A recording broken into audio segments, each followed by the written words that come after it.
¿Qué pasa cuando tu propia historia deja de ser un secreto doloroso y se convierte en la herramienta más poderosa para sanar y ayudar a otros? ¿Qué haces cuando lo que parecía una condena, la adicción, el abuso y la incomprensión social, empieza a transformarse en el punto de partida de tu misión de vida? En el camino de la recuperación, muchos creen que se debe cargar con la culpa en silencio o esconder sus cicatrices para no ser señalados.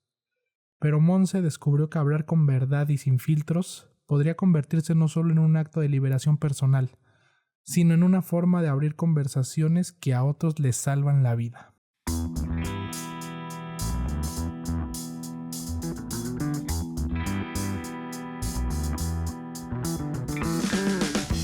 En este episodio con Monse, terapeuta de adicciones y conferencista, que pasó de vivir múltiples internamientos a transformar esa experiencia en un motor para acompañar a quienes atraviesan la misma oscuridad. Su testimonio muestra que la adicción no es una etiqueta, sino una enfermedad multifactorial que requiere de conciencia, apoyo familiar, espiritualidad y sobre todo decisión. Hablamos del momento en que se atrevió a contar su historia por primera vez y cómo eso cambió el rumbo de su vida, la importancia de reconocer el privilegio, la herencia familiar y el entorno de la construcción de una adicción, cómo los viajes a la India marcaron un antes y un después en su proceso de sanación, el papel de la espiritualidad y la terapia como pilares para reconstruir su identidad, los retos de convertir un dolor tan íntimo en conferencias frente a cientos de personas. Si alguna vez pensaste que las adicciones solo se cuentan desde las estadísticas o los prejuicios, este episodio te mostrará lo contrario. La mirada humana, valiente y profundamente honesta de alguien que decidió transformar su dolor en propósito.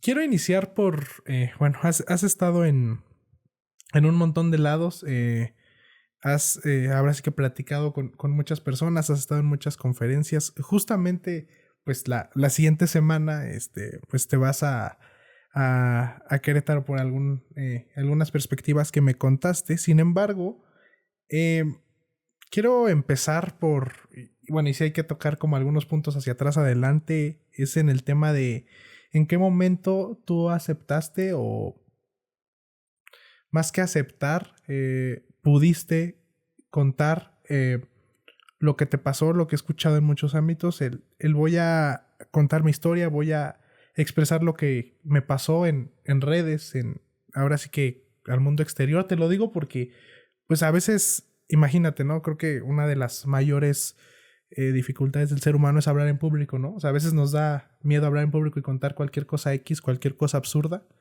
En tu caso, el contar pues una historia de tanta transformación, tantas cosas, ¿cuál consideras que fue ese momento y por qué fue así? Qué bonita pregunta. Fíjate que gracias. Generalmente nos vamos siempre a mi historia y no al por qué quise contar mi historia, ¿no? Entonces me gusta que me pregunten diferentes cosas. Fíjate que surgió de una manera muy orgánica y muy curiosa. Te voy a contar la verdad de todo. Yo soy muy honesta y ahora sí que ya me preguntaste, entonces ya me toca contestarte. Cuando yo estuve internada en mi último centro de rehabilitación a los 18 años, ahí duré un año internada y fue donde logré recuperarme y lograr sanar muchas cosas. Gracias a ese centro, a mis papás, a mí y a muchas otras cosas, muchos otros factores, bueno, hoy en día estoy sobria. Pero saliendo del centro, yo tenía un trabajo normal. Mi papá me dio trabajo como secretaria en en una asociación que él era presidente, y yo trabajaba ahí como secretaria y no era feliz. O sea, no me sentía que quería dar de mí algo a los demás, o sea, que quería ayudar, que quería transformar, que quería hacer un impacto en la sociedad, pero no sabía cómo. Entonces estaba en este trabajo aburrido y llega pandemia. Entonces cierra la asociación y me quedo sin trabajo. Y en ese momento yo vivía en Ciudad de México y me acuerdo que odiaba San Luis Potosí. Yo soy de San Luis Potosí y del círculo social de donde vengo se hablaba mucho de mí, de que, ay, Monse desapareció, Monse ya anda drogadicta, perdida para siempre, o a lo mejor quedó embarazada y por eso se fue a otra ciudad, o muchos chismes muy tontos, la verdad. Y entonces nace de mí, esa es la verdad, una parte de decir, quiero contarle al mundo, pero en especial a San Luis Potosí, que es la gente que me va a escuchar, porque es la gente que me conoce. En ese principio, pues no me conocían en otras ciudades ni nada. Fue como, quiero contarle a San Luis Potosí que estoy bien y qué estoy haciendo de mi vida. ¿Y cómo lo hago? Y fue un poco, te soy honesta, Edgar, desde el ego, ¿no? Hoy que lo veo y lo asimilo en terapia, creo que fue un poco desde, bueno, no un poco, mucho desde el ego, desde el quiero que me vean y quiero que sepan, y no desde un quiero ayudar y quiero poder impactar con mi historia, sino al principio yo estaba muy enojada y todavía no había trabajado mucho el tema de vivir en San Luis Potosí. Entonces contacto a unas personas muy populares que tenían mucho impacto con la sociedad de San Luis Potosí y les dije que quería contar mi historia de mi adicción en sus redes sociales y que hiciéramos un live en Instagram, porque en pandemia se hacían muchos lives. Entonces, ese fue mi primer live. Si tú escuchas ese live que todavía está ahí en Instagram, a hoy una conferencia mía es completamente distinta, desde hasta mi tono de voz, desde mi cara, desde donde lo hablo. Pero yo se lo platiqué a mi psicóloga y le dije, oye, acabo de hacer un live y todo. Y ahí fue donde analizamos que había sido desde el ego y desde el querer que otros me vieran y desde el hacerlo para los demás y no por mí. Entonces analicé eso y desde ahí cambié mi historia, lo analicé mucho en terapia, me tardé en volver a hacer un live y bueno, ya unos meses después pude volver a contar mi historia yo contactando gente. ¿Y por qué lo hago? Creo que hoy en día tengo muy claro el tema de la prevención. Mi intención es la prevención, el detectar, el admitir y el corregir en tu propia historia, ya sea lo que eso implique, ¿no? Que tú puedas detectar que hay algo dentro de ti, dentro de tu sistema, dentro de lo que está pasando alrededor tuyo, que tiene que cambiar o que tiene que ser atendido o que estabas evadiendo, ese detectar. Luego ese admitir, ¿no? Mi misión es que la gente a través de mi historia pueda admitir que hay algo dentro de ellos que quiere ser reconocido o que quiere ser visto o que tiene que ser escuchado o que tiene que ser atendido y detectar, admitir y corregir. Mi intención también de mis conferencias y el por qué cuento mi historia es para que se pueda corregir lo que está pasando en el sistema familiar, así como se corrigió en el mío, ¿no? Pero bueno, a partir de que mencionas que tal vez fue, ya después lo descubriste por el tema del ego, o sea, en ese momento no lo veías como a lo que te ibas a dedicar, ¿no? O sea, fue un arranque. No, no, no, no, no, fue completamente, mira, te cuento, fue les quiero dar en la madre a San Luis, quiero que vean que sí estoy bien y que me vean que estoy triunfando y como mucho desde el ego. Y luego empecé a hacer lives en Instagram, me invitaban páginas de salud mental a compartir mi historia, pero muy orgánico también, muy pues para mí era un compartir normal, un compartir mi historia y ya, hasta que un día, Edgar, me llamaron de una empresa de Aguascalientes y me dijeron, hola, buenas tardes, contacto con la conferencista Monse Aldred. Y yo, ah, caray. Pues sí, pero en realidad no era conferencista. Y ya me dijeron que querían una conferencia mía. Y yo les dije que sí, me dijeron que cómo estaba mi agenda y yo pues ni tenía agenda. Este, y luego me dijeron que cuánto cobraba y yo pues nunca había cobrado. Entonces, pues bueno, esa fue como la primera vez que yo me di cuenta que podía hacer de esto un trabajo y que podía transformar el contar mi historia de manera orgánica en redes sociales a poder transformarla y poder hacer de esto una conferencia y un trabajo de vida. Antes no inventaste que eras tu asistente. Sí, ¿verdad? Permítame checar y le regreso la llamada. Hoy en día, ¿qué opinas de esa conferencia? De esa primera Sí. conferencia. Pues creo que estuvo muy bonita y no fue tanta presión porque fue en línea, en Zoom, entonces no fue delante de mucha gente, o sea, fue en pantalla, sí había muchas personas, pero me sentía cómoda porque estaba aquí como ahorita en mi espacio, en mi casa, y creo que fue una conferencia que le tengo particular cariño. Mon, ahora, bueno, siento que por lo general, cuando tengo estas pláticas, pues a veces no me gusta tocar mucho el background porque, pues me gusta conocer otro tipo de perspectiva, pero en este caso, me gustaría que tocáramos como algunos puntos que has mencionado, pero siento que podemos aspirar un poco más, ¿no? Es el hecho eh, de qué opinas de la perspectiva, y bueno, y sí hay que tocar un poco de contexto adelante, del hecho de que todo, lo bueno como lo malo, como cada quien lo quiera ver, existe, o sea, literal que si se ha presentado en tu familia anteriormente, tema genética, hábitos, características, dificultades, por el simple hecho de la herencia familiar, estás destinado a tocar ese punto. ¿Cómo lo ves tú el día de hoy? Yo creo que firmemente, creo que en mi caso particular, hoy me he dado cuenta que muchos factores han influido dentro de mi adicción y dentro de mis trastornos, de la personalidad, de mi actuar, de mi ser como persona.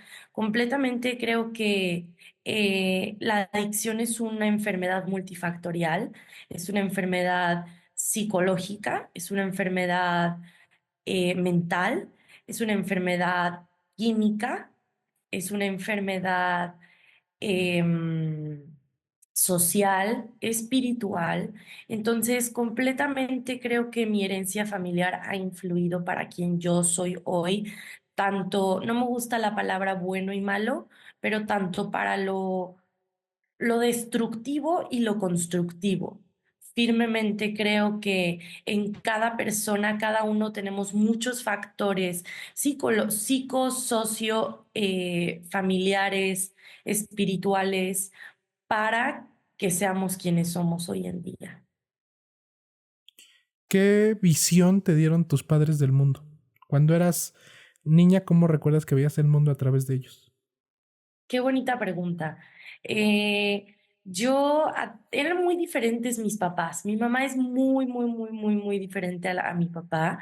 Mi papá siempre me ha dado hasta el día de hoy una visión pues muy masculina, incluso me atrevería a decir un poco machista sobre el tema de tienes que trabajar, eres mujer, entonces no puedes vestirte de cierta manera y tal, pero siempre desde una perspectiva también muy respetuosa, me enseñaban el mundo, mi papá a través de sus ojos era un mundo de trabajar, de servir, él es doctor, entonces siempre nos llevaba con sus pacientes al hospital, siempre ha sido una persona que ayuda, una persona que ve por los demás, que se preocupa por los demás, y creo que eso es algo que yo tengo, que me gusta mucho ayudar, preocuparme, ver, sanar. Y creo que esa es una visión que me ha inculcado mi padre. Y mi mamá me ha inculcado la visión mucho de la inocencia, de la curiosidad, del juego, de la felicidad, de, mm, de poder ver lo bonito en lo simple, en lo pequeño, de apreciar y valorar los pequeños detalles. Así ha sido como veo el mundo a través de los ojos de mis padres. ¿Volverías a vivir tu etapa de niña? Sí, la verdad que tuve una infancia muy buena. Creo que mis papás sí hizo falta muchas cosas, pero más que nada en lo emocional, en la educación emocional y en la educación psicoemocional. Pero creo que tuve una muy buena infancia, tuve viajes increíbles, jugué mucho, bailé mucho, me divertí mucho, tuve una buena educación, aprendí inglés y muchas otras cosas que hoy en día valoro mucho de mi infancia. Ok, mon. Ahorita que mencionas todo este tema de, pues de las oportunidades que se dieron y sobre todo mucho de lo que cuentas, ¿no? Que ahorita hablaremos de, pues de esos viajes que tuviste en este proceso de sanación. ¿Cómo has batallado con el entorno exterior? Con el tema de que, pues a veces muchos dicen o atacan el tema de que alguien tiene a lo mejor más privilegios que ellos. En tu caso que tocas un tema que a lo mejor puede ser como pues muy delicado en ese tema, ¿cómo te trata a ti el tema del privilegio? O sea, ¿eres consciente de que lo tuviste el día de hoy? ¿Cómo lo ves? Completamente. Yo soy no era, ojo Edgar, no era consciente hasta que empecé con el tema de mi adicción y yendo un poco al background. Yo creo que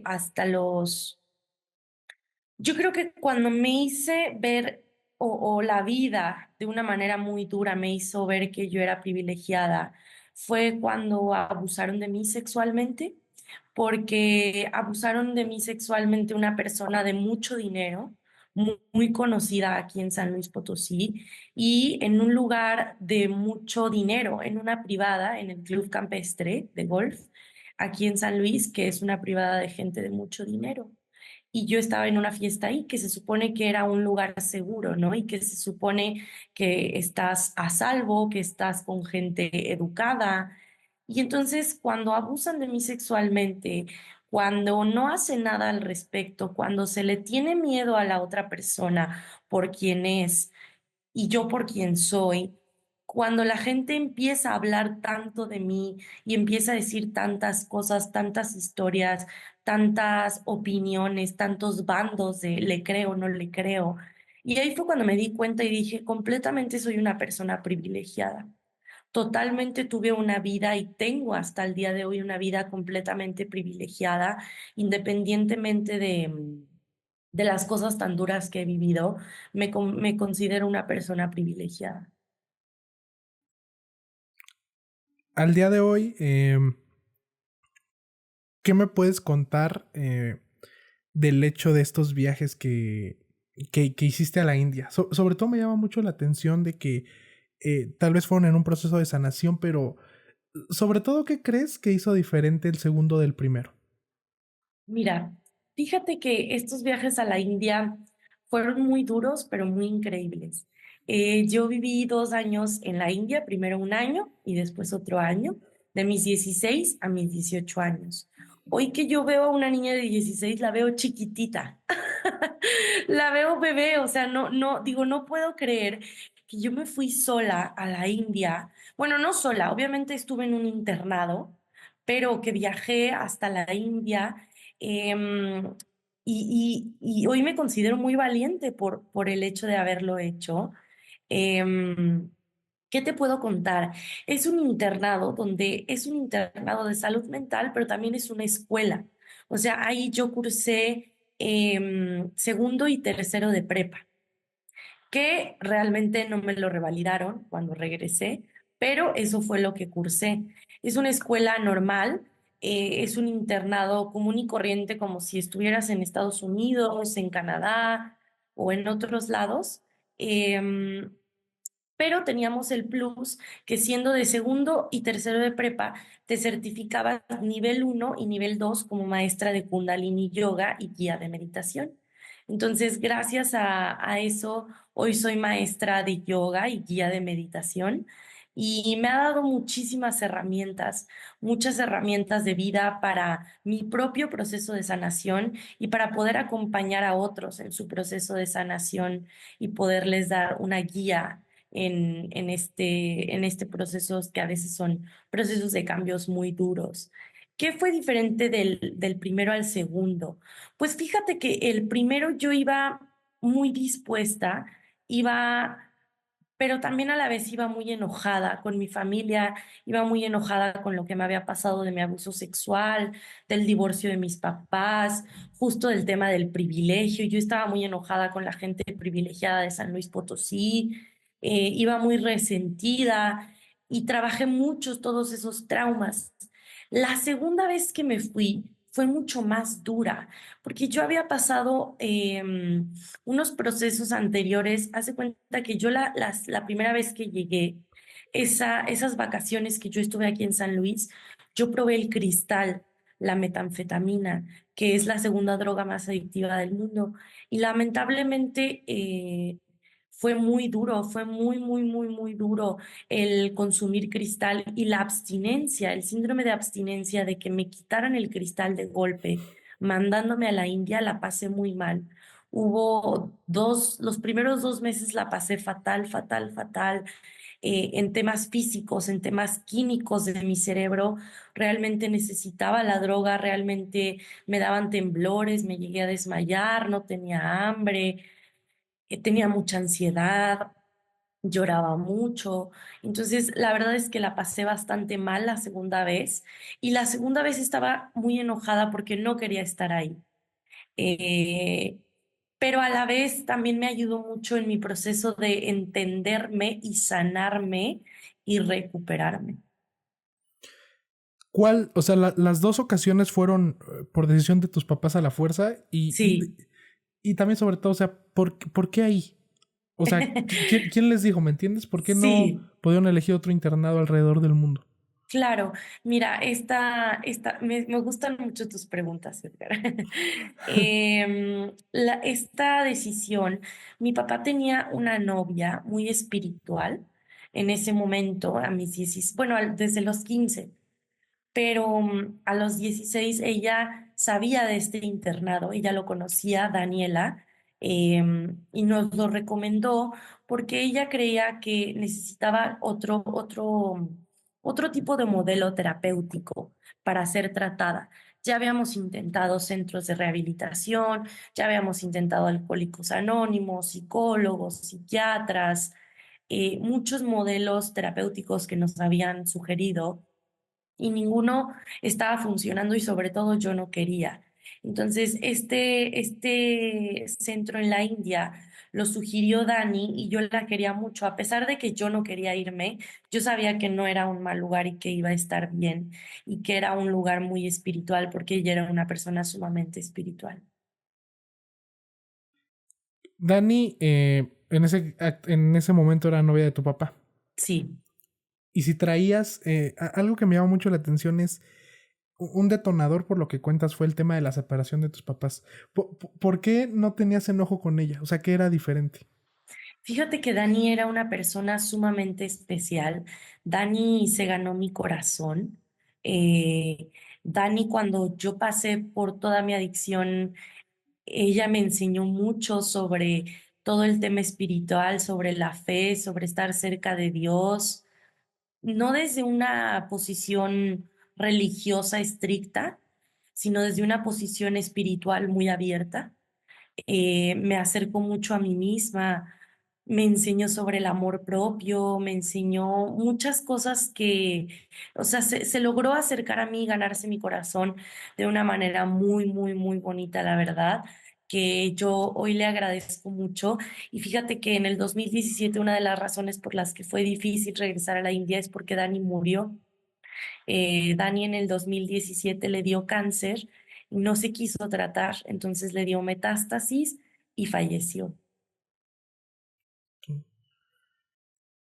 ¿Qué podrías decir que tres cosas que te llevarías para toda la vida de la India? Me llevaría el tema de la respiración. Hoy en día me doy cuenta que respirar de manera consciente, creo que poco porcentaje de la población humana, la verdad no te sé decir el porcentaje, no lo sé ahorita, pero pocas personas respiran de manera consciente al día. Tendemos muchas veces, no todas las personas, pero muchas veces como sociedad y como seres humanos tendemos a ir en modo avión o en modo automático, en modo rápido, en modo actuar, hacer, trabajar, no sé qué, y no nos tomamos pausas en nuestro día, o incluso aunque vayamos en este acelere, decir con que sea una, pero eso me dejó mucho la India, o sea, el aprender a respirar de manera consciente, yo era algo que no sabía y a mí me ha salvado de recaer, de ataques de ansiedad, de gritar, de insultar, de accionar, de pedir droga, de escaparme, de echar una mentira, de hacer algún acto, el poder respirar y el poder tomarme una pausa y oxigenar mi cerebro y pensar claramente, eso es algo que me llevo de la India completamente en agradecimiento. Otra cosa que era un lema de vida que dice, Let my mind find confidence, let my soul find peace, permite que mi mente tenga paz. No, let my mind find confidence. Permite que mi mente tenga confianza, permite que mi alma tenga paz y permíteme cumplir mi propósito de vida. Eso era un lema que nos repetíamos todos los días y me enseñó mucho en vivir con una actitud de gratitud, la India.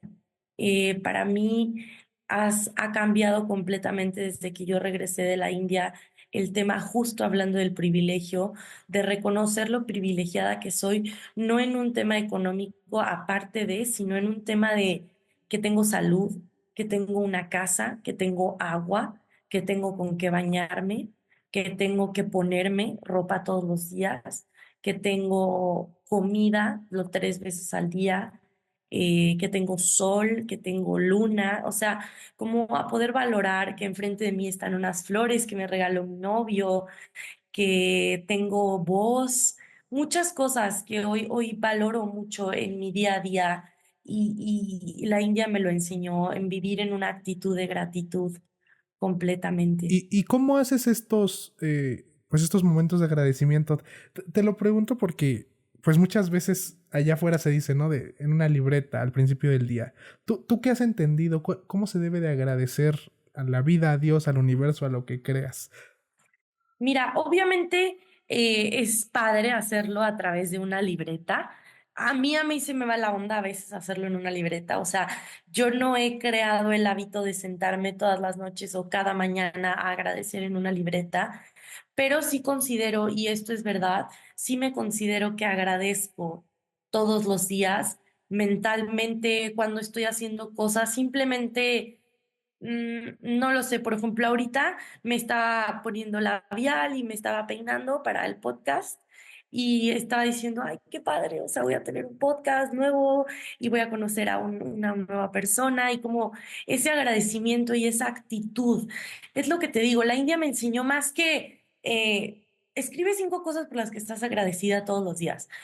No, eso también está padre, pero a mí me enseñaron en la India a hacer una actitud, a que sea no un hábito, sino una actitud de agradecimiento. O por ejemplo, me pongo a lavar los platos y digo, ay, gracias que tengo agua y que tengo para lavar mis platos y que tengo platos en donde comer. Así, o sea, lo hago en mi día a día o estoy escribiendo un mensaje. Por ejemplo, algo que hago mucho, que me enseñó también la India, esa es la tercera cosa, fue el mostrar mis sentimientos y una práctica, que eso sí es una práctica, de decir cómo estás. Y cuando me preguntan cómo estoy, siempre contesto no bien ni mal. Si te fijas, yo nunca te he contestado estoy bien. Siempre te digo estoy contenta, estoy tranquila, estoy cansada, estoy relajada, estoy ocupada, no puedo contestar o lo que sea. Pero para mí ha sido una práctica que me enseñó la India justo el poder expresar mis emociones. Obviamente, si es una persona de trabajo que me va a contratar y me dice, ¿cómo estoy? Y estoy que me lleva la chingada, no le voy a decir, ay, estoy triste porque fíjate que me peleé con mi novio. Pues no, pero le digo un poco baja de ánimos. Y así trato de ser muy honesta y muy clara y muy transparente con mi sentir. Regresando a este tema de la India, esta segunda vez que vas, que no te revalida nada, todo este tema, en ese momento, ¿qué pensabas que iba a ser de tu vida? O sea, a lo que me refiero, ¿qué pensabas como un entorno más profesional, si se quiere así decir, o sea, ¿a qué te ibas a dedicar? ¿Qué iba a ser de ti? O sea, ¿qué pensabas tú? No, hombre, de verdad no tenía ni idea en ese momento. Yo creo que yo, ni me acuerdo bien, pero yo en ese momento no tenía nada claro de mi vida. Sabía que quería estudiar psicología, pero no sabía cuándo, no sabía cómo, no sabía si iba a llegar y me iban a revalidar, no sabía empecé a trabajar dando clases de yoga, entonces dije que me quería dedicar a dar clases de yoga y poner un estudio de yoga que hasta la fecha sigue siendo uno de mis sueños, tener un estudio de yoga. A los 19 años, te he escuchado, mencionas que a los 19 años fue como este punto de quiebre que dices ya no más. Em, Muchas personas a cualquier edad con otro tipo de adicciones, pues a lo mejor dicen, estoy muy joven, estoy muy viejo.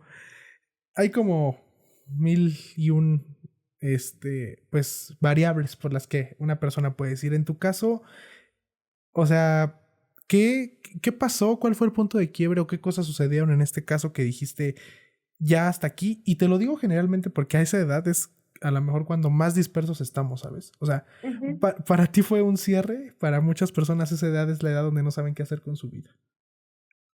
Y fíjate que fue muy curioso. Yo la verdad no he vivido las etapas como la sociedad dice que se tienen que vivir. Justamente, o sea, es que antes de los 16 años ya habías hecho lo que algunos tenían que hacer después, entonces como que hay Sí. un mix.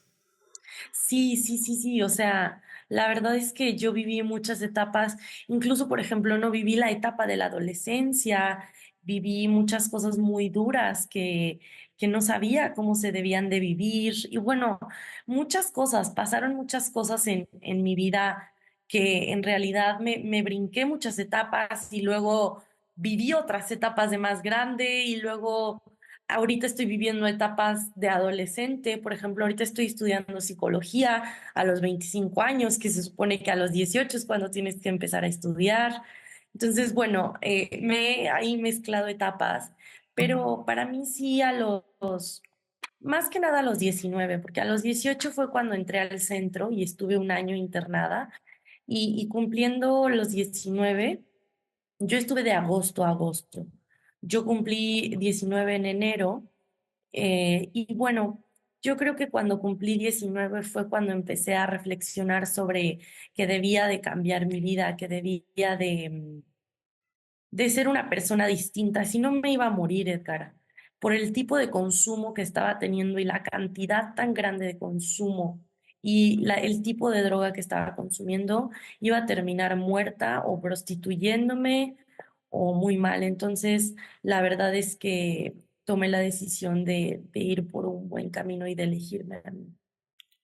Pero, o sea, más allá del centro que estuviste, y te lo menciono porque estuviste, bueno, ya nos diste contexto, ¿no? O sea, en todas estas entidades que estuviste, ¿qué cosas viste? O sea, y no te lo digo por lo que hizo el centro, o sea, tú personalmente, ¿qué notas o qué fue diferente? O sea, ¿qué fue diferente esta vez de la primera, de la segunda, de la tercera? Sí, bueno, pues para mí esta primera digo, este último centro para mí tuvo muchas primeras veces y muchos darme cuenta que no había vivido. Por ejemplo, el tema del perdón del divorcio de mis padres, no lo había trabajado al 100 al 100 al 100 y trabajé muchos traumas como mis abusos sexuales, el haber perdido un bebé, el divorcio de mis padres, mi adicción, mi autoestima y pude, o sea, ¿qué fue diferente a otros? Que esta primera vez, esta fue la primera vez que en realidad me dediqué a sentarme y a pensar y a trabajar en terapia, tanto grupal como individual, como psiquiátrica realmente tuve un tratamiento adecuado. Las otras 7 veces no había tenido un tratamiento adecuado.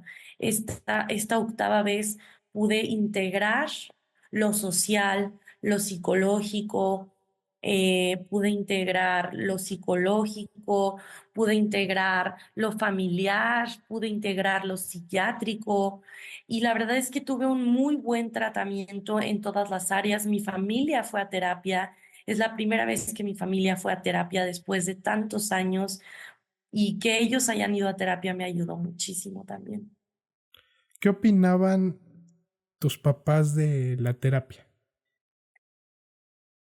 Pues siento que Y te lo menciono porque, bueno, o sea, es una realidad, ¿no? O sea, en México siento que las generaciones de antes eso lo ven como a veces Sí, una tontería, ¿sabes? sí, sí, sí. Fíjate que según ellos creían, pero ellos no iban.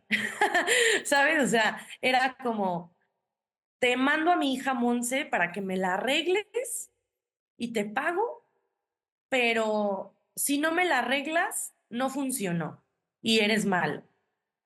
Entonces, como que ese era como el tema, que como yo recaía, era de que, ay, no, es bien malo ese psicólogo. Y le echaban la culpa al pobre psicólogo cuando la que estaba mal era yo, ¿sabes? Y la que no quería era yo. Entonces, mis papás creo que les costó mucho aceptar que ellos tenían que ir a terapia, pero al final fueron y ha sido un regalo para mí. Actualmente, cómo lo ve tu papá el hecho de que haya ido? O sea, sobre todo, ¿cómo fue esa primera sesión? ¿Fue con toda la convicción o fue un poco a fuerzas? No, fue un poco a fuerzas. Hoy en día, hasta la fecha, hoy, ¿qué día es? 4 de mayo, va a terapia mi papá. Creo que va los martes y va una vez a la semana hasta la fecha. Entonces ya se enamoró, ya va por su propio pie, ya va contento, ya va tranquilo y ya entendió que la terapia sí sirve. Pero esa primera sesión fue muy dura porque era como, ¿yo por qué? O sea, ¿yo por qué tengo que ir a terapia si la que estás mal eres tú? Si la adicta eres tú, ¿sabes? Entonces fue duro, pero estuvo padre. Debo de recalcar, Temo, que una parte que me llama mucho la atención es que creo que todos lo hemos vivido. En mi caso personal, lo he vivido. Obviamente no a un nivel como el tuyo, pero el hecho de que a veces por problemas o por cosas que estamos haciendo personalmente, pues a veces personas cercanas a nosotros o nuestro círculo, pues se rompen, ¿no? Se alejan, ya no enganchan con nosotros. Algunas veces la intentas arreglar, otra vez por orgullo, pues estos todos se quedan como polos inamovibles. O sea, actualmente, Mon, ¿cómo has trabajado con tu círculo? O sea, todo este círculo de la Mon joven, ¿qué pasó? O sea, ¿podrías decir que hoy en día es completamente diferente? Y sobre todo en ese momento, ¿fue una ayuda o fue perjudicial para ti? Mira, fue perjudicial completamente y lamentablemente. Lamentablemente, hoy mi círculo, no, perdón, no hoy, sino de cuando yo era joven, bueno, más joven que todavía soy, tengo 25. Sí, todavía. Bueno, pues sí, perdón, man. Es que te digo que como contamos cosas tan. Sí, yo sé, hoy ya es como ya la adulta, ¿no? Sí, pero sí entendía a qué te referías. Pero no, cuando era más joven, mi círculo fue completamente perjudicial y hoy es completamente diferente mi círculo. De hecho, Edgar, tengo un círculo muy pequeñito, muy pequeñito, de muy pocas amigas, muy pocos amigos. Si te podría decir que 10 son muchos, la verdad casi no salgo de fiesta ni a cafés. La verdad, hoy en día me he dedicado mucho a enfocarme a mi sanación, a mi recuperación, a mi sobriedad y quien ha estado siempre ha sido mi familia y mi pareja. Sí. Esto que dices que es perjudicial, o sea, cuando ya por fin sales de este centro a los 19, ¿cómo te sentías respecto a otros? Porque quieras o no, siempre Híjole. va a existir el tema de las comparaciones, ¿no? Eso es algo Híjole, natural. no, muy difícil. El tema de la comparación es algo con lo que he trabajado y que hasta la fecha, Edgar, me cuesta mucho trabajo. Por ejemplo, ahorita tuve una depresión como de octubre hasta enero de este año más o menos y subí mucho de peso y me cuesta mucho comparar mi cuerpo con el de otras mujeres. Entonces, hasta la fecha tengo esta tendencia de comparación sumamente fuerte y antes era peor. O sea, cuando yo salí a los 19 años, yo dije, a ver, todas mis amigas, entre comillas, están ya en el TEC de Monterrey, ya tienen carro, son mantenidas porque pues viven en sus casas. Yo vivía en Ciudad de México en un departamento, mi papá no estaba de acuerdo, ganaba yo 3,000 pesos al mes, me mantenía yo y una pareja me apoyaba porque vivía con él. Em, para mí era un mundo de convertirme en adulto porque pues yo no sabía, me había tocado a los 19 pues pagar agua, luz, gas, internet, gasolina, renta, muebles y muchas otras cosas que pues para mí fue siendo muy nuevo todo y la vida de mis amigas era muy falsa o era muy vacía o era también muy privilegiada, pero puedes ser privilegiado, puedes ser un ser privilegiado y aún así ayudar y ser humilde y poner de ti para el mundo. Pero hay otra gente que es muy privilegiada en temas económicos y es un asco de persona. Y yo tenía amigas que eran un asco de persona. Entonces, gracias a Dios me alejé de ellas y logré poner límites, porque no me apoyaban aparte en mi adicción. ¿Por qué te vas sola a Ciudad de México? Porque el centro estaba en Ciudad de México. Entonces tomé la decisión para poder estar cerca del centro y buscar trabajo allá. Tomé la decisión de quedarme en Ciudad de México y porque no quería regresar a San Luis Potosí. ¿Y de qué trabajabas? Te digo que salí y trabajaba primero, mi primer trabajo fue en la empresa de mi papá, Mm, de secretaria, y ok. luego trabajé como secretaria, pero en una empresa de yoga. Pensé que eso, ya ahorita un poco más en contexto, pensé que había sido en San Luis. Ahorita que mencionas ese tema de escapar de San Luis, actualmente, ¿cómo es tu relación con San Luis? Ya mucho mejor. Ahorita vivo en San Luis, ahorita ya vivo aquí en San Luis Potosí. Tengo casi 2 años viviendo aquí. Todavía, o sea, por ejemplo, me metí a estudiar en línea porque no me metí a estudiar presencial porque yo no quiero estar 4 años de mi vida aquí en San Luis. Entonces, escogí algo en línea para poder irme de San Luis si es que yo quiero y seguir estudiando. O sea, hay una parte, la verdad, a mí no me gusta San Luis para vivir. Creo que la educación, el pensamiento y donde el desarrollo de la ciudad no me gusta. Entonces, pero mi relación es mucho mejor. O sea, hoy ya estoy en paz, hoy ya no me importa si no tengo amigos aquí, no me importa si la gente habla de mí o si me ve en la calle y piensa que yo ando drogada o si piensan lo que sea. O sea, ya hoy en día ya estoy mucho más tranquila. Bien dicen, ¿no? Que pueblo chico, infierno grande. Ay, sí, completamente, Edgar. Ahorita que mencionabas, era un punto que quería tocar, que estaba mencionando el tema de las afirmaciones. ¿Cómo ha cambiado tu perspectiva de la religión hoy en día? O sea, hoy en día, ¿en qué crees? Uh, Muchísimo, ha cambiado muchísimo. Fíjate que yo iba en un colegio católico sumamente cerrado del Opus Dei, de puras mujeres, donde de hecho a mí me expulsaron del colegio por tener papás divorciados, porque era pecado tener papás divorciados. Entonces, o sea, hasta ese nivel de religión y de mente cerrada llegué a vivir y a convivir. Hoy en día yo te podría decir que soy católica, pero no practico al 100% la religión, simplemente creo en un Dios completamente 100% firme, te digo que existe Dios, yo sí creo que existe Dios, pero también creo en el universo.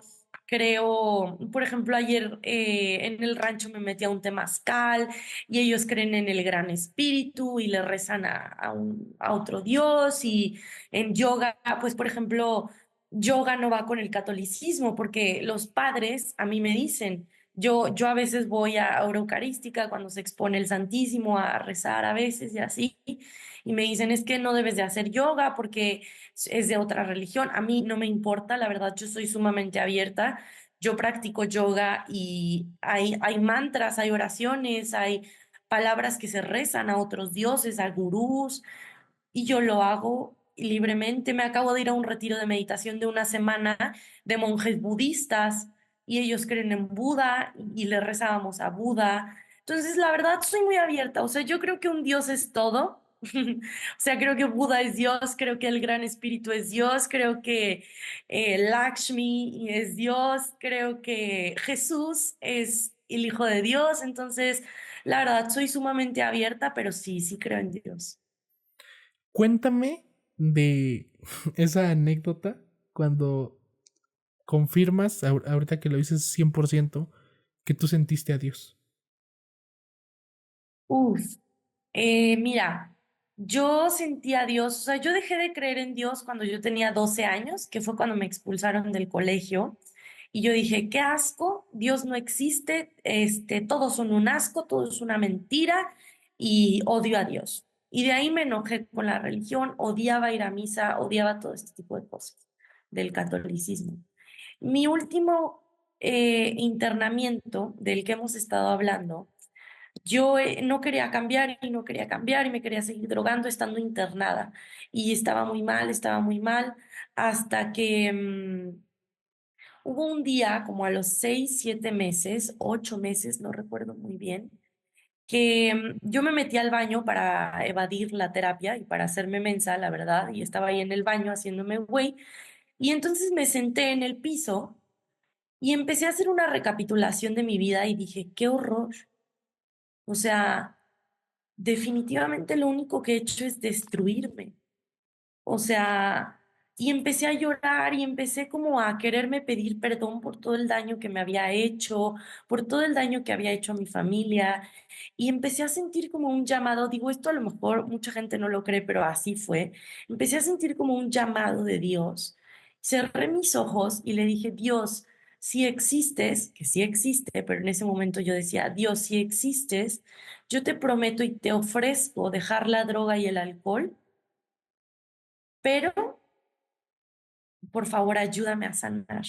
Yo te permito entrar a mi vida, yo te permito que obres en mí, que soy tu hija amada. Y desde ahí fue cuando volví a tomar contacto y a creer en Dios. ¿Crees en la ley de atracción? Sí. ¿Cómo manifiestas? Yo manifiesto a través de meditaciones, medito mucho y me pongo meditaciones, manifiesto a través de las afirmaciones, manifiesto a través de los mantras, manifiesto a través de mi pensamiento, así. Pasando a otro tema, Mon, algo que te escuché también mencionar en una entrevista es que para ti, y sobre todo es un contraste, ¿no? Porque ahorita hemos hablado del gran apoyo y el gran papel que jugaron tus papás en tu vida y en tu recuperación. Sin embargo, o sea, mencionas que para ti fue una gran decisión el tema de separarte de ellos, de vivir sola. Explícame esa dualidad.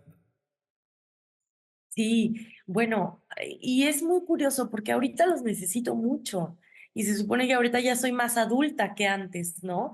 Que ahorita todavía los extraño, les pido a mi mamá que me haga de comer a veces, a mi papá a veces le pido dinero, o lo voy a visitar y le pido un apapacho y todavía los necesito mucho, pero también está esta otra parte de mí que sabe que ya es adulta y que pues que ya tomó la decisión de vivir sola, de independizarse, de hacerse responsable y de hacerse cargo de sí misma, pero sí está muy clara pues la dualidad ahí, ¿no? Pero, o sea, ¿por qué fue positivo para ti? Uy, pues para mí me ha hecho sumamente positivo porque me ha hecho más responsable. Antes mis papás me rescataban siempre. Antes mis papás me salvaban, me solucionaban, me atendían, todo era ellos. O sea, Mons está mal, la internamos. Mons está mal, la llevamos al psicólogo. Mons está mal, la encerramos en la casa. Mons está mal, le damos un abrazo, pero nunca Monse se hacía responsable de ella misma. Entonces, vivir sola me hizo hacerme cargo desde, a ver, Monse, si comes o no comes, es mi responsabilidad. Si me levanto temprano o no, es mi responsabilidad. Si me baño o no, es mi responsabilidad. O sea, cosas tan sencillas, pero que me han hecho adulta hoy en día, ya hasta cosas mucho más profundas, pero bueno, eso me ha ayudado y por eso fue positivo. ¿Cuál fue como digamos, el mayor golpe o el mayor sacudido de vivir sola? Y puede ser hasta una tontería, ¿no? De, "Ay, hay que pagar el agua". ¿Qué fue para ti algo que dices sí me marcó? O sea, de wow, la vida de adulto, independiente. Creo que el tema económico. A lo mejor me voy a escuchar muy fresa, pero no, de verdad para mí el tema económico fue un golpe muy fuerte porque yo no sabía que se tenía que pagar tantas cosas.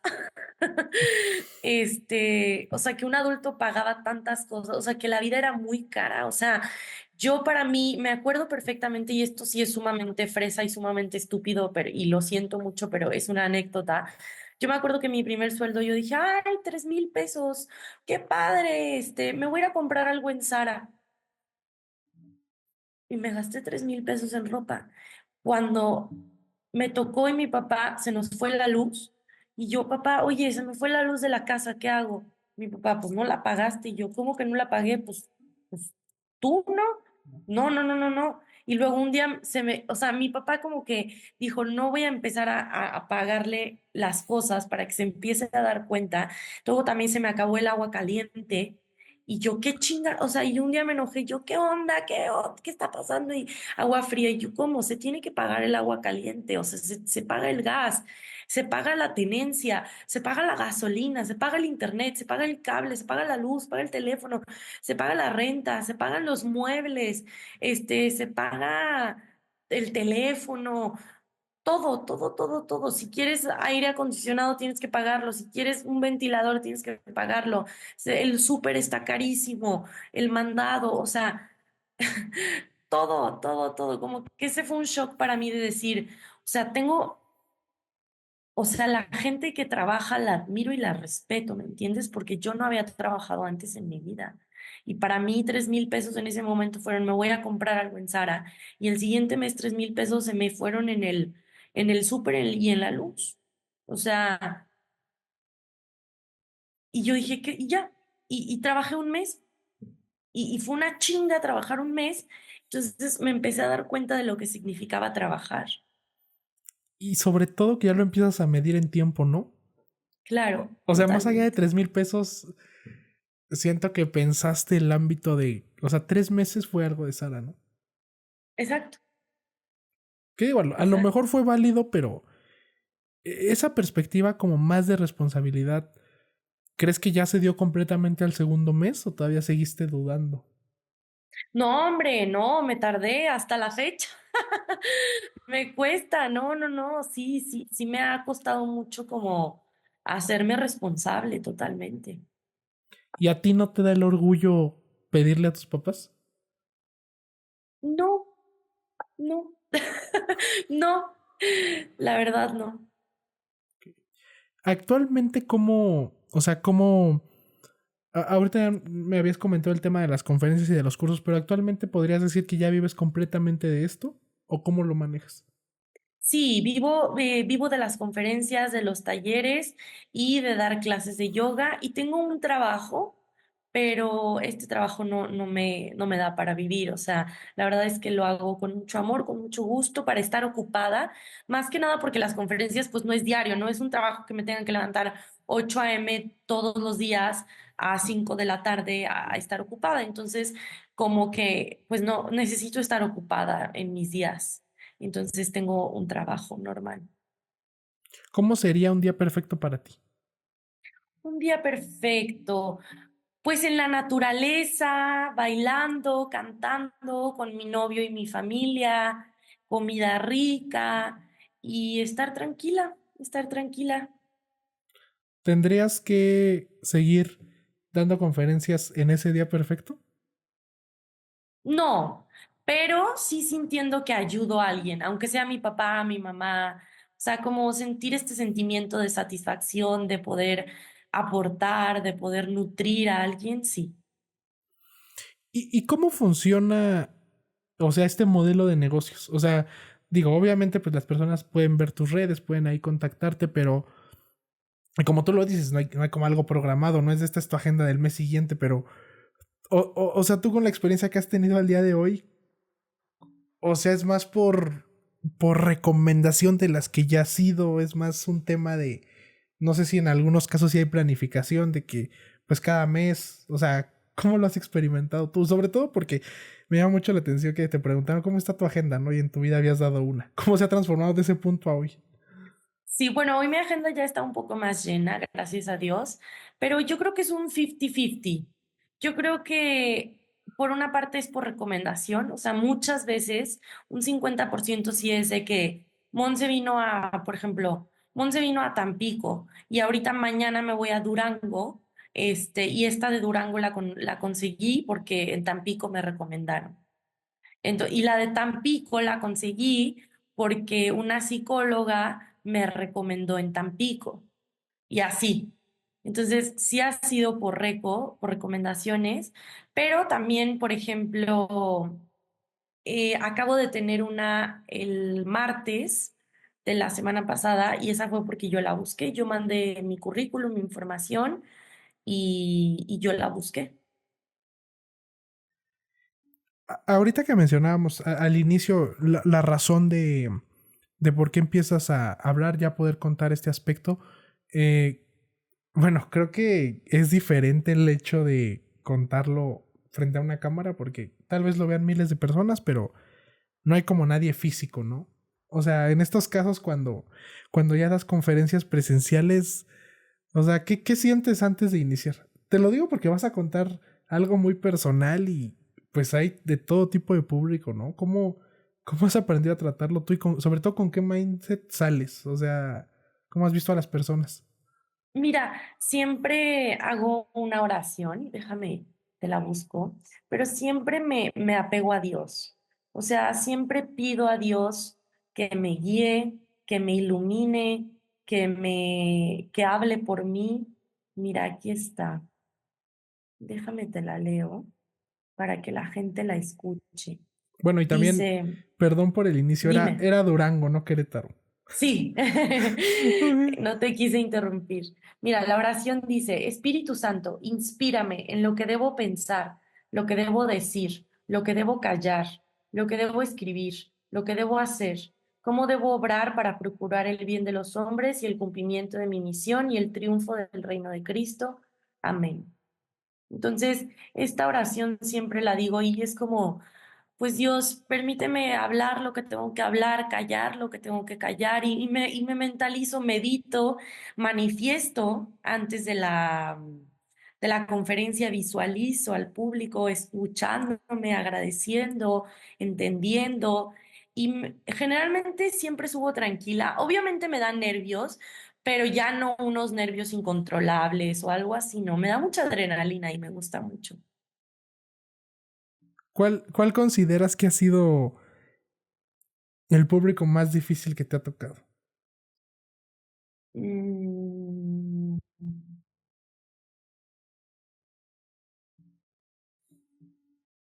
Oye, pues me han tocado muchas veces muchos, cuando son niños de 12, 13 años, o sea, no tengo una en particular que ahorita recuerde que te diga, esta vez en tal lugar, pero sí cuando son niños de 12 y 13 años, son niños muy pequeños, entonces son niños que, "Jiji", y ya dijo alcohol, ¡oh! Y se asustan y, Mm. y se tocan y empiezan y entonces como que se me distraen mucho, por ejemplo, cuando digo abuso sexual, me ha tocado veces que se han burlado de mí. Por cuando cuento de que me violaron o cosas así. Entonces, pues sí, así me ha tocado a veces duro, pero la verdad nunca he pasado una mala experiencia que me afecte, no. Oye, Moni, y así un consejo práctico de que estás súper nerviosa y ya se te olvidó algo, o sea, ¿qué haces en el momento? Pues paso al siguiente tema o... Es que como es mi historia y mi vida, no se me olvida. Pero cuando me confundo o así, pues respiro, o sea, no cierro los ojos y hago, pero hago una pausa y camino un poquito y hago un silencio y respiro como para, a ver, tranquila, estás aquí, sí. ¿A dónde mantienes tu mirada cuando hablas? Siempre veo a los chavos y siempre son miradas laterales y frontales. O sea, siempre trato de hacer contacto visual y no estar en los tres puntos focales. Y actualmente, ¿cómo entra el tema del yoga en tu, ahora sí que en lo que haces profesionalmente? O sea, actualmente lo sigues manteniendo como hobby o ya lo estás encaminando al tema del estudio que planeas? No, actualmente es un hobby. Sí, todavía no llega a la parte del estudio. Y qué te parece el tema de yoga? O sea, ¿es diario? No, no practico yoga diario. Sí medito diario, pero yoga no. Yoga yo creo que lo haré 2 veces a la semana más o menos. Ok. Sí. Me gustaría hacerlo diario, la verdad, porque me hace mucho bien, pero ahorita no lo he introducido a mi vida. ¿Estas sesiones de cuánto tiempo son? Las de yoga, Ujú. de 2 horas. Perdón, de 1 hora. Ok, 1 hora 15 más o menos. perfecto, Mon. Voy a pasar a la parte final, que es una sección de preguntas concretas. Claro. Pregunta y contestas, pero, o sea, no es adivina quién, puedes tomarte tu tiempo, ¿ok? Ok. ¿Cuál es tu compra de 2,000 pesos o menos que ha impactado positivamente en tu vida en los últimos 6 meses?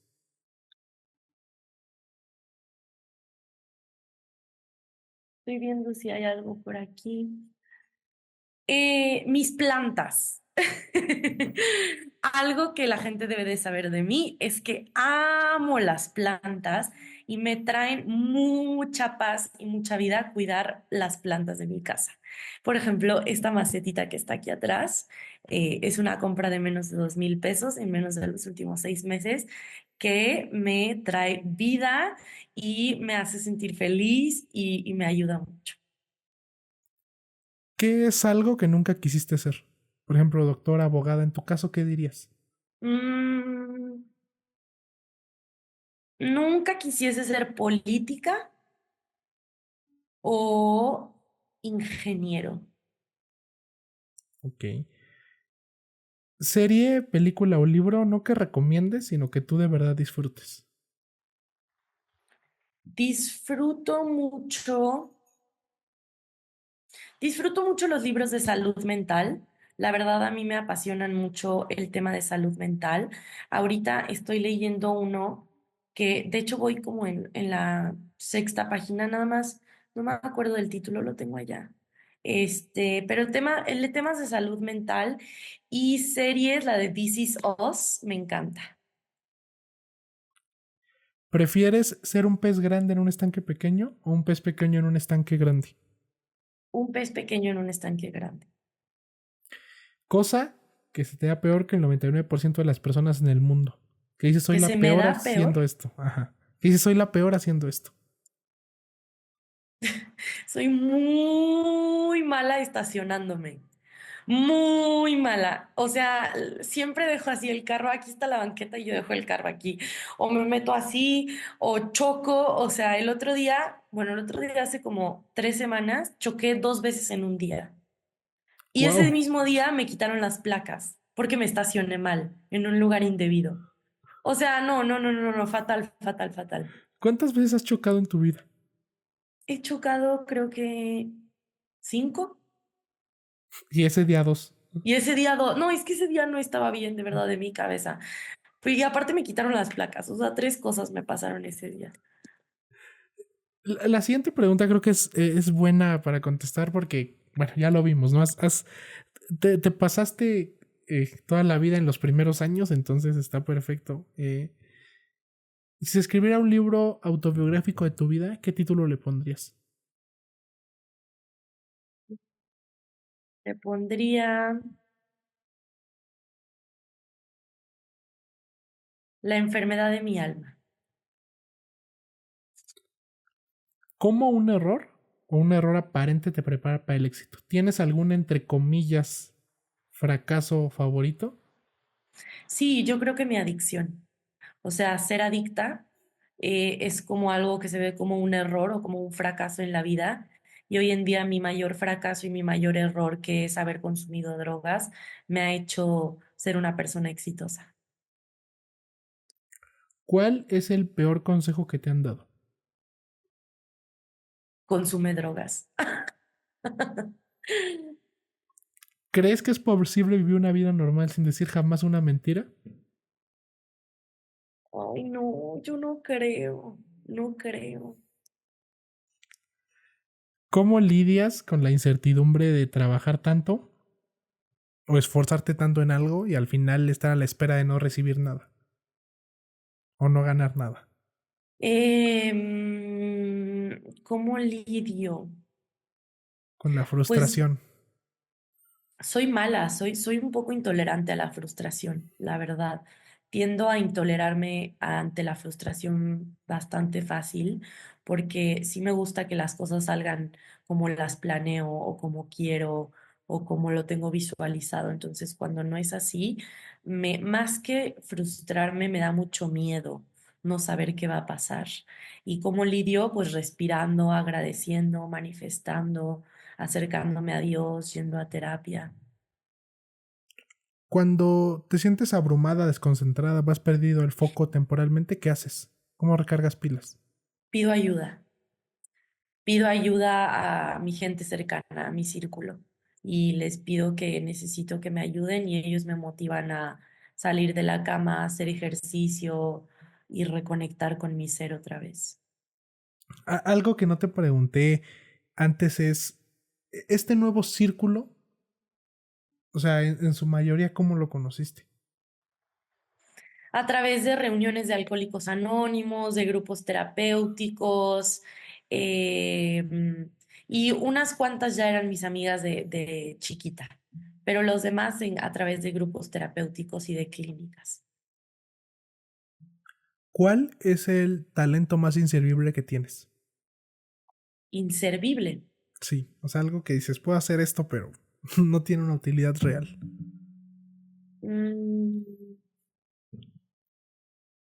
Pues puedo, haz de cuenta que este es el celular y puedo, o sea, por ejemplo, te estoy viendo a ti y escribo y me sale la frase, pero pues no sé, no sirve de nada. Ese cuenta perfecto. Sí. ¿Tienes algún sueño o pesadilla recurrente? ¿Sueño o pesadilla recurrente? No, por el momento no. En los últimos 5 años, ¿a qué has aprendido a decirle no? Ujú. Al alcohol, a las drogas y a las amistades que me destruyen. ¿Hábito inusual o cosa absurda que ames? ¿Cuál es tu guilty pleasure? Tomar matcha. Ya tengo que dejar de gastar todos los días 86 pesos en matcha porque es un guilty pleasure inservible. ¿El de Starbucks? No, es en un local que hay aquí en San Luis, que está bien rico, pero bueno, pero es que orgánico, no sé qué, no, gluten free, entonces está carísimo. Tú que eres experta en matcha, ¿qué opinas del de Starbucks? No, no está bueno. Entonces no he probado el matcha bueno. No, no, todavía te falta. Ok. ¿Cuál es la mejor decisión financiera de tu vida al día de hoy? Ahorrar e invertir. Ahorrar, mi dinero se lo doy a mi papá porque yo tiendo a gastármelo. Entonces, para que esté seguro, todos mis ahorros, ¡pium!, van para mi papá. Voy anotando, tenemos un Excel y todo, y estoy invirtiendo en un terreno. Ok. ¿Qué es aquello que aún no has hecho y tienes muchas ganas de hacer? ¿Qué te Poner un detiene? centro de rehabilitación de adicciones y que me detiene que no he encontrado la inversión correcta para hacerlo. ¿Cuándo fue la última vez que lloraste? Mm, Esta semana, pero ¿cuándo? Yo creo que hace como unos 3 días más o menos. ¿Qué te molesta actualmente de la sociedad? Me molesta que sea sumamente egoísta y sumamente individualista. Creo que deberíamos de pensar más los unos en los otros y ser más empáticos respecto a los temas de salud mental que cada uno está viviendo. Dime una frase que te guste mucho o que te haya cambiado la vida. El amor todo lo puede curar y solo yo puedo lograrlo, pero no puedo lograrlo solo. No sé si tienes tatuajes, pero si tuvieras que tatuarte, ¿qué te tatuarías? ¿Cuántos tatuajes crees que tengo, Edgar? Yo, Chiquitos, son ok. chiquitos. O sea, no Bueno, son unos visibles. grandes y otros chiquitos. Pero ¿cuántos crees que tengo? Yo pensaría que cero. Tengo 17. Wow. Pero mira, o sea, por ejemplo, tengo este que dice I can, tengo este, tengo esta carita feliz, mira. Ok. Son dos lunares y una carita feliz y así, pero tengo 17. Pero ¿qué me tatuaría? Sí me quiero volver a tatuar y todavía no lo tengo claro, pero sí, sí me volvería a tatuar. ¿Con qué persona viva o muerta que admires te gustaría platicar? Mm, Me gustaría platicar con el Papa, que ya falleció. ¿Cuándo fue la última vez que hiciste algo por primera vez? Mm,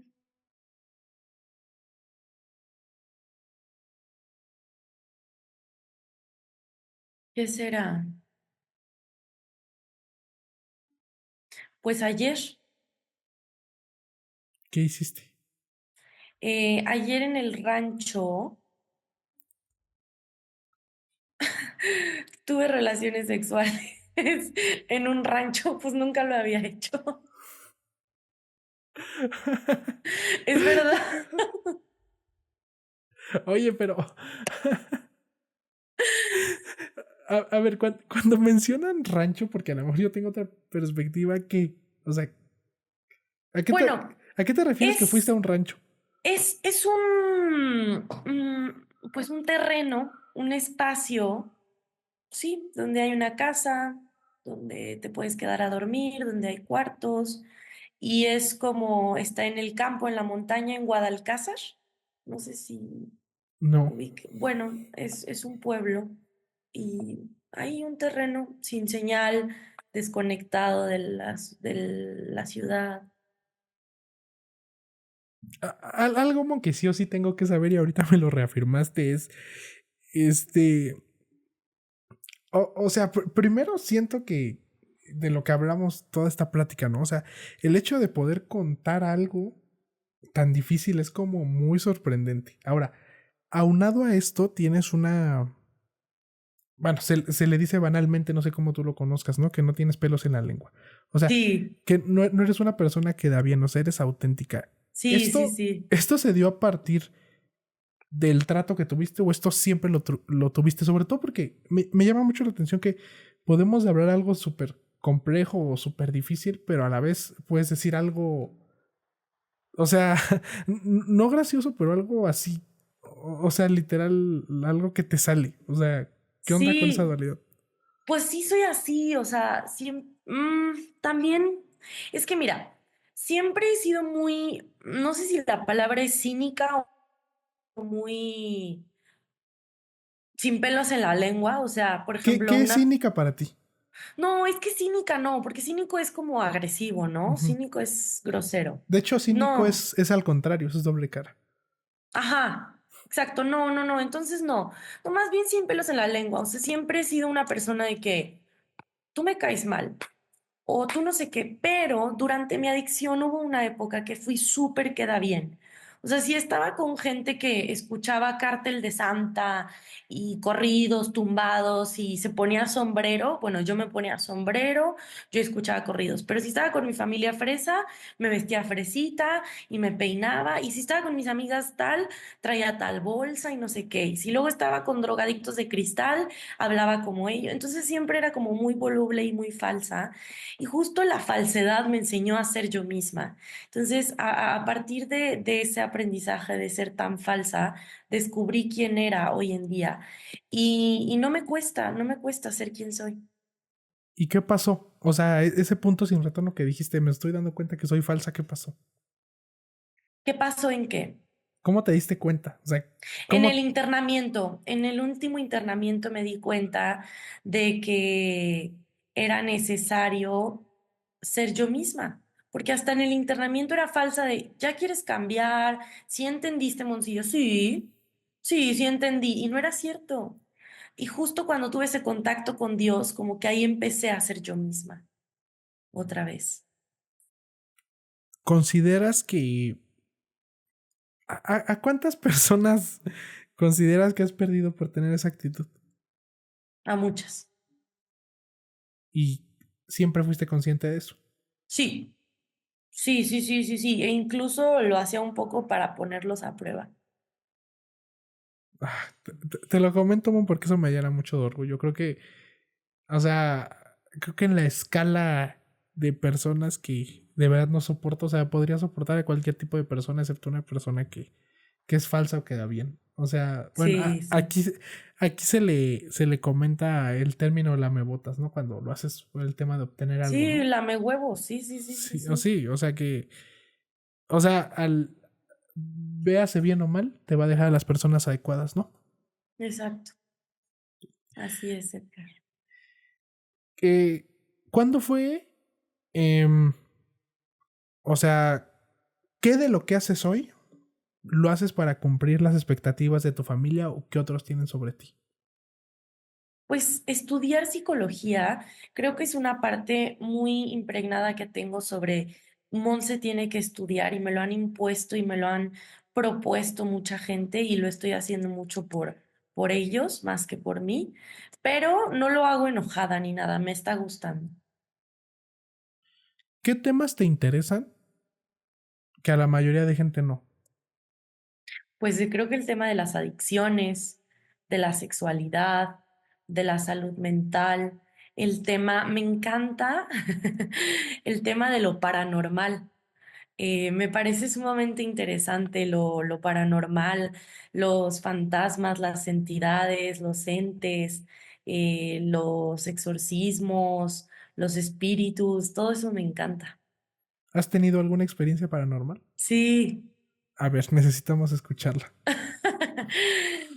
Pues para no hacerla larga, yo tenía 13 años y yo no sabía que la gente se podía suicidar.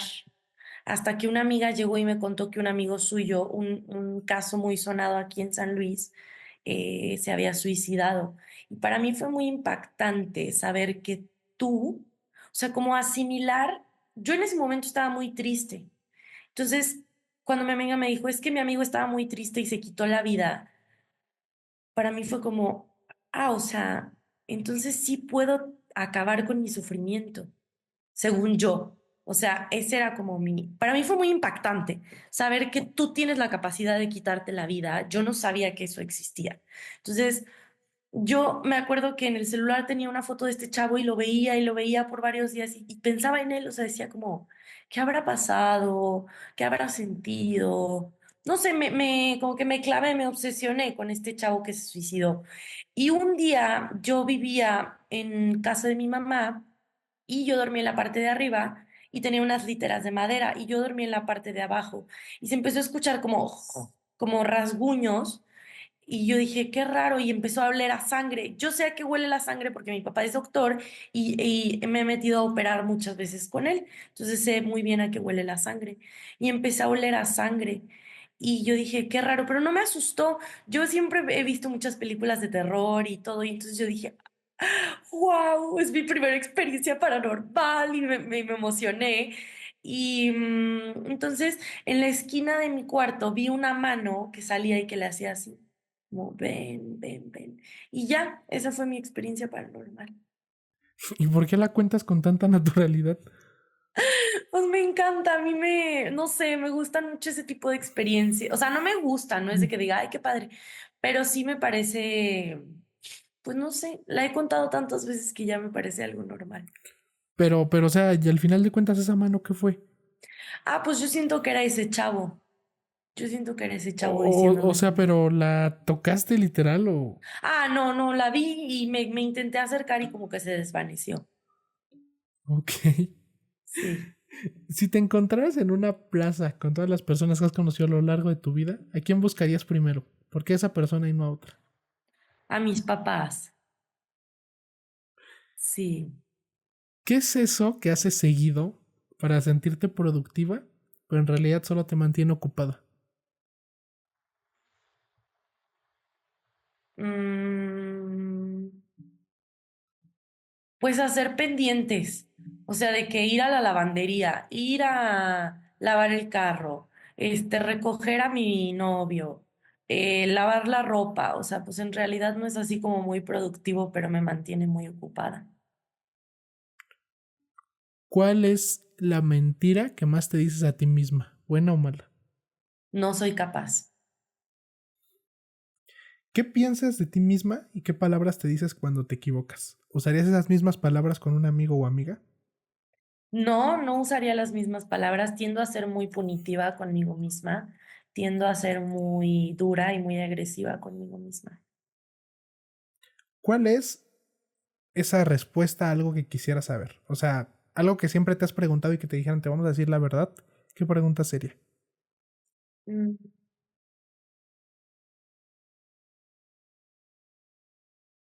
Me gustaría saber si algún día voy a poder controlar la droga o el alcohol.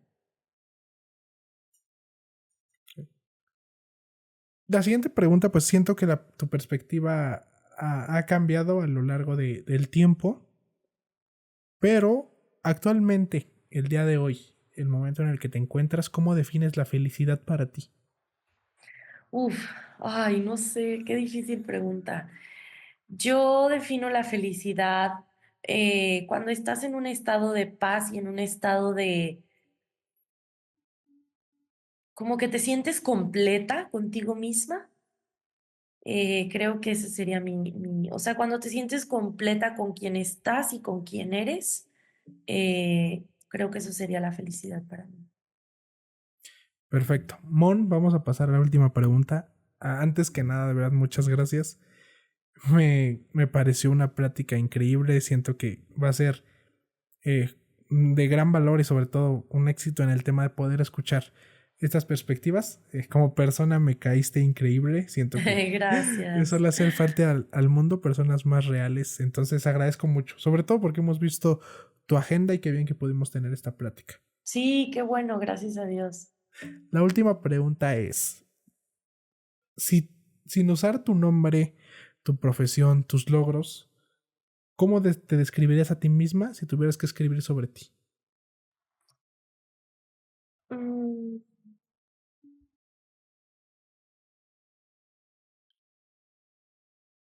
Monse es una mujer, es un ser maravilloso de luz. Ok. Listo, man. Terminamos. ¿Cómo te sentiste? Ay, súper, muchas gracias, muy, muy bien, muy agradecida. Me encantaron tus preguntas, me hicieron pensar mucho y te las agradezco mucho porque me quedo muy contenta. Entonces, ¿todo bien? No, todo perfecto, perfecto, perfecto, perfecto. Sí, ya viste que yo no te echo mentiras, si no, si no te hubiera dicho nada, no me gustó.